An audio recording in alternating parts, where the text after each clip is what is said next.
Tape measure hack, folks. Did you ever try to measure something and your tape measure just drops off like this? Too long? Oh gosh.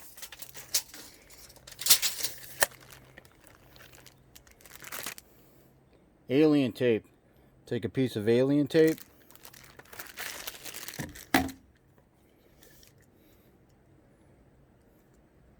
Two-sided tape. Stick that on the end of your tape. Just like that. Alright. Two-sided sticky tape. Alien tape. Watch this. Stick it to your wall. Hands free. Now you can take a measurement. You're welcome.